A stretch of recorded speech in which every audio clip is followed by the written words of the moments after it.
Hi, I'm Paul Santinello. Welcome to the Upside. It's a show where we talk about all the good things in Long Meadow. Today, I'm very fortunate to have with us the new superintendent for the town of Long Meadow, Marty O'Shea. Marty, welcome back. Yeah. And I say welcome back because Marty was here before he left, before he came back. So you just started July 1st, right? Probably before that, but unofficially.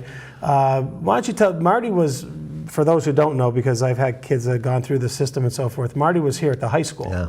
And how long were you at the high school before you left? I came as a history teacher in 1994. Yeah. Principal Don Murphy gave me a call. In fact, it was the day my oldest daughter was born. So I had a new job and a new baby in 1994, and I was excited I came. And I started as a history teacher, and then eventually became an assistant principal in 2000. So I served as an assistant principal for about 4 years. So a little on the disciplinarian side. From yeah, well, you know, so I worked under. You had a rep. Just so you know, there you go. We worked under Larry Birdie, Yeah. who was a great friend, great mentor to me, and Larry gave me, plenty of opportunities to grow as a professional, as a person, and always indebted to him to this day for everything that he gave me. But it was an opportunity for me to learn the ropes as an administrator and to learn how to work with families and work with kids, and it was a great experience, and it put me in a position ultimately to be a principal at Minnechaug. Yeah. Yeah. And you left here and went over to Minnechaug, became the principal. Yeah, I was principal for 4 years at Minnechaug. Left in 2005, so I went from being a Lancer to a Falcon. That was a kind of a tough transion for a little while. Well, especially because Long Meadow kept kicking their butt in football and stuff for a while. This is recorded, so yeah, right. So I was principal there for 4 years, had a great run, great school, great community, and then I was fortunate enough to become superintendent over in Hamden-Wilbraham in 2009. So you know what's interesting is that you were in Wilbraham when they built the new high school. Yeah. And you know, it's night and day from the old one, obviously, because it's brand new. And you come here to a new high school. Yeah. And you left here, it was the old high school. Left as the old high school. In fact, we were talking earlier, my office now as superintendent is very close to the area where I used to teach. So when I was a teacher here in Long Meadow, I taught in what was called at the time the open space, and families know it now as the BTC, the Business and Technology Center. But that was where I taught, for my first 6 years or so in Long Meadow, and so it's kind of ironic now to have my office so close to the very spot where I used to teach. But I came back, and I was fortunate to be part of the building project over in Hamden-Wilbraham, built a new Minnechaug, and then to come here to this beautiful high school. I've been really fortunate. Yeah. So when you walked in, and I know you might have been here before that you became superintendent, when you walked in and you roamed the halls of the old high school, what did you think of the? Well, truly what I was struck by was that this brand new high school, incredibly aesthetically pleasing, really functional, great for learning, but it really fits Long Meadow, and I could see Long Meadow's tradition and the Long Meadow culture in the new building. So, by way of example, there's the seminar spaces that are built into the building that allow for students to collaborate. And the kids, I've seen them in action already in these seminar spaces, and they handle themselves so responsibly, little supervision, but they're very purposeful in their work, and they're working together, and they're working quietly. And that was part of the tradition and culture of the old Long Meadow. So it's been interesting to see how that has kind of carried over into the new building. And it's a great building, all the amenities of the 21st century, but clearly the culture of Long Meadow is built into this building, so that's been kind of neat to see. And then, the other spaces, you talk about the auditorium, and obviously there's a tradition of musical excellence in this district, and so that was an area that was important to this community. And we've got a beautiful auditorium, the fine arts spaces, the laboratories. So it really science labs that actually run in water. Yeah, that's it, right? That's it, and so. We're really fortunate, and it's an incredible investment that the community made, and it's paying dividends. So, the big question is coming over in the difference in districts. I mean, I would imagine that demographically they're similar. They might not be the same, but similar. And Wilbraham's a wide open space, Hamden's a wide open space, so there's still a lot of development going on. You could have an influx of kids at any point in time, where we're built out here more or less. So, what do you see as because coming into this, you knew the district from teaching here. Right.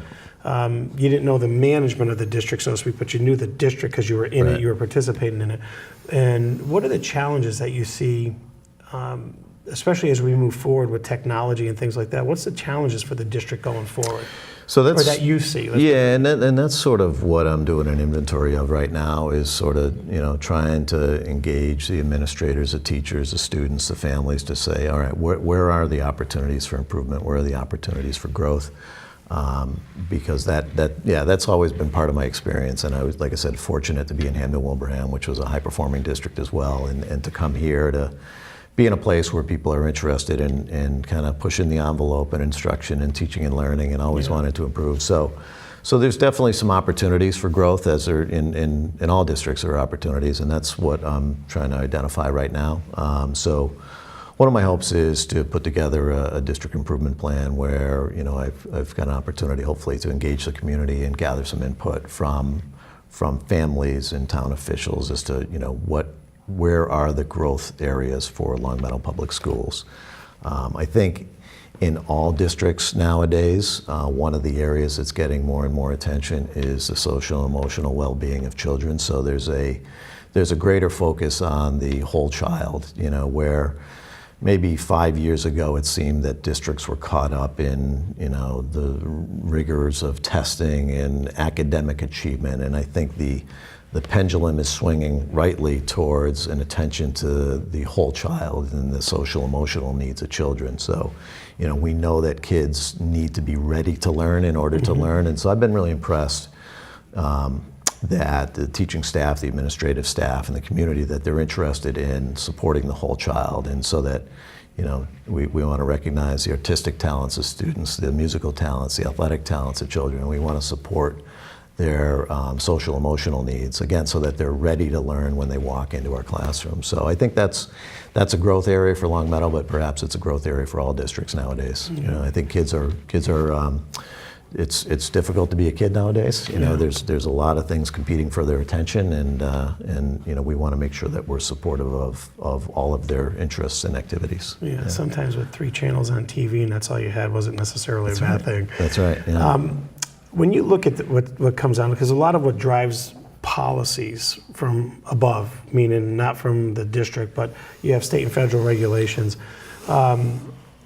the No Child Left Behind and all these other things that come from the federal government, how to improve education without input from the people, in my opinion, from the local level. And I don't want to get into philosophical about who should be controlling education spending, but do those types of things have a major impact on how you're delivering these services to the kids? Yeah, they do. And I think the challenge is how do you make any requirements or regulations or mandates, for that matter, how do you make those meaningful here in Longmeadow? So even just today I was on the phone with the executive director of the Superintendent's Association, Tom Scott, and I was asking him about a particular state initiative. I said, I'm trying to get my head around how we should manage this initiative in Longmeadow, and he was really helpful in that regard. So I think it's always about, how do you make sure you preserve and protect the best of, the local school district in the face of more and new and different expectations. And I'm guessing, that the education world isn't alone in that. I think that there's a lot of sectors that are dealing with, new and different expectations. And some of the expectations are the needs and interests of children, and then sometimes they come from policymakers at the state or federal level. And so, I think that's one of the key functions, I think, of a school administrator, is how do you translate those expectations into something meaningful for kids at the classroom level. That's an ongoing challenge. And in every sector of our town government, you build you take federal funds for a road, and you got to put in certain things they want, not necessarily what you need. Right. And it's everywhere in terms of how to affect. And oftentimes well-intentioned and well-designed, but it's just a matter of how do you adapt to that, or how do you how can you make meaning of that, and make sure you're. Longmeadow has a tradition of academic excellence and mostly homegrown, and so we want to preserve and protect that. That's important to me. And with not to have you put your own neck in a noose, but I'm going to ask you this question when it comes to budgeting, because and I mean that I don't want to. I'm not trying to ask for a commitment or anything. Obviously one of the, and this from teaching here, that the biggest issue over time has been the school budget. And I'm one of those few people in town who didn't move here for the schools. I moved here because the town was great. It looked like a great town to live in. But the majority of people I would tend to say are here because of the education that they can get for the kids. Whether they stay here or leave, it's a whole different matter at that point. But fiscal challenges facing the district. I mean, we have a new, obviously, I know middle schools are on an agenda somewhere at some point in time. We have a new high school here. The elementary schools have, recently been redesigned, rebuilt, and obviously there's maintenance that needs to be kept up on there. But physical buildings aside, what do you see are the challenges that you have in terms of being able to deliver the education with the budget that we have? Yeah, so I think, I think everyone would expect that as superintendent, I'm an advocate for the schools and that I'm an advocate for the needs of kids, and that so I want to make sure that we're in a position to deliver the best education that we possibly can. And for my money, your experience being the exception, or maybe not the lone exception, but I think most often families come to communities for the quality of the schools, and so if we're able to maintain quality of life in Long Meadow and we're able to keep the tradition alive, then I think it's important that we continually look at the needs and interests of the schools. And yet, in my short time in the district, I've had an opportunity to talk to a lot of town officials, and I definitely understand there's a lot of competing interests, and so we want to work effectively with the town to make sure that we, recognize the challenges that all service sectors are facing, from the police to the DPW to the fire and to Parks and Rec and Council on Aging. So I think it's important for me to be aware of that, and so that's been part of my entry into Long Meadow Public Schools, is sitting down with all the various directors and town officials, just so I do understand the big picture. I certainly wouldn't want to operate in a vacuum here, but at the same time, I think I'm in a good position to communicate out to the community what the kids need and what our teachers need to be successful. So. Are there a lot of similarities between the districts in Wilbraham, Hamden, and Long Meadow in terms of how the schools operate, or is it different? You'd think really different district to district. I think every district is different, and yet there's a lot of fiscal challenges that all school districts are facing. I think. I wanted to make the point. I don't know if I've ever seen a district that doesn't have fiscal challenges, school, non-school, whatever. So and there's been more pressure. As state funding has largely been stagnant, there's been more pressure on local budgets to maintain or improve upon the educational services. So I think every district is different, and there are traditions and there are programs and staffing arrangements that are unique to every school district, and it's what makes New England New England. The towns have their own distinct identity, and that's been an important part of my tradition and transition, is to sort of understand what has made Long Meadow an excellent community to live in and to go to school in, and how can I build on that as superintendent. Yep. Yeah. And what are we going to do for our sports teams? Now we're going to get that football program back now. I'm teasing. When you look at the things, and I pull this out all the time, say this has changed the world, right? Because I remember when my son was a senior here, when his math teacher would work with the kids, and they would all get on either their laptop, iPad, or their phone and do classwork on their phone, and she could actually see them logged in, what they were doing. So if they were logged in when they weren't supposed to be logged in, she could see that too, type of thing.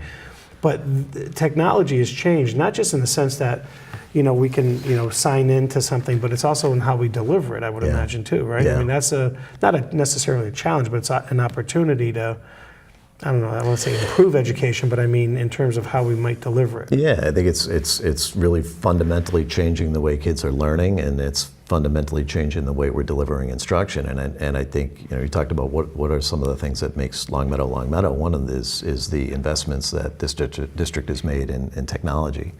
And so there are tools that are available to students and to teachers to make sure that they're able to integrate technology in sensible ways. And yet, we talked earlier how those tools can be a distraction. And so I think that's part of what we're teaching kids along the way is, what is the appropriate use of technology? How can it be used to enhance learning? We don't want it to get in the way of learning. We don't want it to become a social distraction. And so that's something, like what's changed since I left Long Meadow in 2005. That's one thing that's been a big game changer. There's no more payphones in the high school anymore. That's it, yeah. And so that's been interesting to see, Long Meadow's growth since I left in 2005, and I think Long Meadow has made a lot of improvements in that area over the years. And and what I meant by opportunity is that because for every problem, which is spending on technology, technology was an earmark in the budget that was really, really tiny. Yeah. And there was a shift, and maybe it was 5 or 6 years ago, where we decided to put the technology department under the school department, because this is obviously where the greatest number of users would be and so forth. And now it's treated almost like it is its own department, as opposed to a line item in a budget. Yeah. But that also, I mean, and to me, the technology is, in the sense of, it's kind of level the playing field for a lot of school districts, because now you have access to information that isn't just special to Long Meadow or Wilbraham or whatever. It's available all over. Absolutely. I mean, you look at the way our libraries are changing. You know, they're no longer the traditional library where kids are just checking in and out books, but they're becoming full-fledged information centers and media centers. Right. And so, in fact, you know, we're excited with some of the direction that we'd like to go with the middle school libraries, is to really enhance those as centers for learning, and can you bring technology in to do that. But yeah, it's made information much more accessible to children, and it's changed teaching in the sense that the children now have the same access to information that the teachers had. You know, when I taught, you know, it was more I had some information that I wanted to impart on the students. And now they can access the information a lot faster than the teachers, frankly, you know, through devices and, you know, just through their technology skills. And so I think it's made teaching more interesting, you know, but it's also created new challenges for teachers as well to, you know, stay ahead of that technology curve. So when we talk in technology, one of the offshoots that pops in my mind is the STEM curriculum or focus. Has that taken away the well-roundedness of students by focusing so much on STEM courses as opposed to, like you said, the total student? Yeah, I mean, I think the growth of the whole child's important, and, you know, making sure that students have that base of knowledge that makes them a well-rounded person. And yet there aren't many careers that aren't affected by sort of the STEM influence, you know. I mean, whether it's, you know, law professions or medical professions or accounting professions, they all have changed as a result of the implementation, the introduction of technology. And so I think it's important that our kids understand how to use these tools, and that they understand how to use them for learning. They're not ends in themselves. You know, we don't want them to be, you know, games that their kids are playing with during the day. But if we can help them understand how to use technology and how to use technology devices to access information and to analyze information and report out information, I think that's really powerful. I think one of the things that I've seen in my short time in the district is the emphasis on having children use technology as part of their presentations, as a way to demonstrate their learning, you know. So again, when I was teaching, kids would demonstrate their learning in, you know, only a handful of ways. But now there's so many opportunities for kids to demonstrate their learning because of technology. And again, that's really enriched teaching, and it's assisted learning as well, because maybe some students who, you know, they're not necessarily good with pen and paper, they might be talented with technology and with presentation and with multimedia. So it's been interesting to see Long Meadow's growth. I feel like, you know, it's a Rip Van Winkle moment for me in some ways, right? You know, I left in '05, and then you come back, and it's a much stronger learning community as a result of the technology that they've introduced. And it's funny how it's accelerated. I remember my youngest daughter in middle school and going to see the presentations that Donna Grimaldi had them doing, and they were citing, you know, they were doing PowerPoint. I'm like, what the heck's PowerPoint? And I use it almost every day in my business, but these kids are citing Google and Wikipedia and all these other things, and it was like flying over my head. And that's nothing compared to where we are today in using it. And I know that my son, when he was here at the high school, when he was was able to go to the new high school, he was spent a lot of time in what is the library, where I know my other kids weren't too fond of the library. You know, it had the Brady Bunch carpet in and all that stuff in it, and probably the hurdles from the track team for the indoor track, but very different usage between just, you know, 5 or 6 years difference between kids coming through the schools because of what it offered in the multimedia center. Excuse me. So one question I have for you, a year from now, Yeah. we're sitting down and talking about things again here. Yeah. What would you like to see, or is there any vision of what you have that you're trying to, I think I will have liked to have identified 3 or 4 areas that are focal points for improvement for us as a school district. And so I've started that process with the administrative team, and soon I'll reach out to the teaching staff and to the wider community to say, all right, what are some areas that we can raise the bar in? You know, how can we improve as a district? How can we improve teaching and learning? How can we improve outcomes for students? How can we improve supports for students? So my hope is that at the end of this year that I'm in that position, that I've identified a plan essentially to improve Long Meadow Public Schools. And hopefully that is not Marty O'Shea's plan, but it's a plan that's developed by teachers, administrators, and the wider community. Mm-hmm. And if you're looking at things that you were pleasantly surprised, besides the technology when you came back here, what were those that you didn't know what the town was doing? Well, I think it's, when you're a teacher, you have one perspective on a school district, and when I was an assistant principal, I had another perspective, and so now I've had the opportunity to kind of have a perspective on the district, pre-K through 12, and so to see the richness of elementary education and the richness of middle school education has been a real pleasant surprise for me. And they're the elementary schools are very spirited places. They are very warm places. I had an opportunity to go to some of the beginning of the year assemblies, and the students were so warmly received, and it was really encouraging to see. And the middle schools, same thing. There's a strong sense of community at each of our schools, and so that's been maybe not a surprise, but it has been something that's really been encouraging for me to see as superintendent. So there's so much of Long Meadow Public Schools that I understood because of my experience here, but there's so much that I still need to learn. Yeah. And so at the elementary level, that's been, and the middle school level, that's been a big emphasis of mine. Yeah, and having kids go through it, everything's each one of those levels is a very different place. And like you said, I think the elementary schools in our town are so friendly to the students. It's phenomenal. And middle schools the kids get their personalities. So the other question I have is, what was it like dealing with high schoolers? Because I've roamed the halls at various times, and having had my kids go through high school here, there seems to have been this relationship between the principal and the teachers and the kids where when I went to high school, there was nothing like that. And I don't, it was very friendly to a degree. I mean, and I don't know if that's the right word for it. I think kids get a bad rap sometimes, and perhaps it's because of what we see outside the boundaries of Long Meadow High School. They do enough to get a bad rap sometimes. But right, I think there are many people that would be surprised to see the level of mutual respect that exists between the staff and the students here at all levels, not just the high school.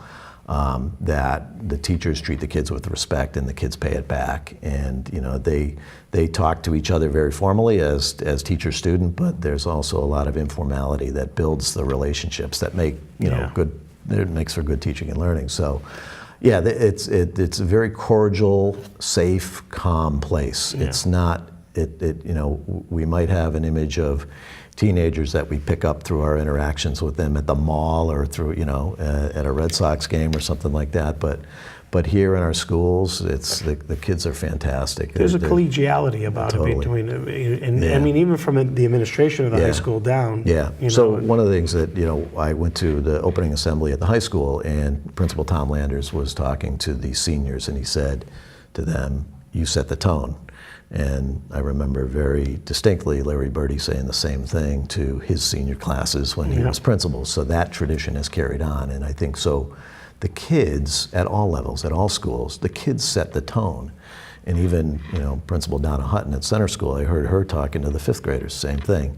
You are our leaders in this school, you set the tone. And so we look to the kids as much as anything to help us set a positive culture and a positive tone in our buildings, and they deliver time after time after time. They're great. They're great kids, great families. If we ever listed in a paper what these kids do for the community, right? And there's a lot of times you hear, well, I don't have kids in the school, and I don't have them in the school system anymore, but there's a lot that they actually do for the community that isn't, media or advertised, so to speak, or publicized. And I think people would be, you got to walk the hall sometimes and hear the interactions. I mean, the fact that I always busted Larry about the Yankees and, things like that. And, rightfully so. Rightfully so, right? Yeah. So, but and you got to feel that as a teacher here as well. So you have a little bit of experience, and how's it like seeing? It's almost like you're on the upper level, kind of looking down and overseeing this, and you're in a different place with it. Yeah. So that's been really great to see, is that the strong, positive learning climates that I experienced as a teacher and as an administrator here, they're still in place. Yeah. And the kids treat each other well by and large, and they treat the staff well, and it goes back and forth that way. They've been great. Okay. Yeah. So what do you want to talk about? Because I'm asking you questions, but was there anything that you wanted to talk to people about? You're the new guy here. That's it. I mean, the old guy, new guy, but I mean, you have a very unique perspective, because, there's a lot of times administrators come from outside, and I've worked with most of them that from Dr. McGarry on up, and everybody's got their own different personalities, and they want to make a mark and that type of thing. But you came from within the system, which is kind of unique. I mean, that doesn't happen often in a lot of places. So what do you want to talk to people about? Well, I think, I'm interested in meeting with as many community groups as possible and community members, and so I've tried to take advantage of every opportunity, so whether, over the summer it was meeting with town officials, and, I want to queue up the PTOs and the Special Education Parents Advisory Group, and I want to make sure that I'm visible in the community. It'll be important to me to be at athletic events and extracurricular events, and and I enjoy that. It's not work, it's something that is a part of the job I love, and so I'm looking forward to that. I'm looking forward to really immersing myself once again in the community and getting to know the kids and the families, and I've had those chances already. I've been into quite a few classrooms, especially at the elementary level, over the last week or so, and the kids were great. The elementary kids, they just see me as the guy that calls snow days, so that they were very happy. That's not a bad rep to have, right? That's right. They were very happy to hear that I was the guy that made that decision, and the seniors at Longmeadow especially love the snow days because they don't have to make it up. So they've been badgering me as well. So okay, that's awesome. Yeah, so I'm really fired up to be here and looking forward to getting into community events and meeting with more parents and students. And I met with the senior class officers last week. And they one of my favorite things is graduation. Those guys are the performances they put on, their cut-ups, their comedians, or everything at that. Yeah, I think maybe back when we went to high school, students might have been talented in a single area. They might have been an athlete, or they might have been a musician, or they might have been academically talented. But I'm amazed at how multi-talented these kids are. And it's almost all of them. Yeah, and again, at all grade levels, and you just see the foundation for the success that maybe more people know about publicly from Longmeadow High. The foundation is built at the elementary level, and I've already just witnessed, tremendously talented kids, and they're again talented in the arts, and they're talented athletically, and they're bright kids, and they're respectful kids. So good kids from good families. So awesome. It makes our job easier. Yeah, excellent. Yeah. All right, well, folks, I just want to first of all thank you for coming on. Hopefully, we can do this a little bit more throughout the year and just get a message out to people, whatever it is, and definitely touch base. I just want to say to the folks that watch the show, as someone who's been involved in town government and PTOs and PACs, I'm very happy that the school committee made the decision to hire you, because you understood what Longmeadow is and does before you even got here. And I think they made a great decision. So thank you, Marty, and welcome. Appreciate your time. And thanks for watching The Upside. We'll see you on the next episode. Have a great day.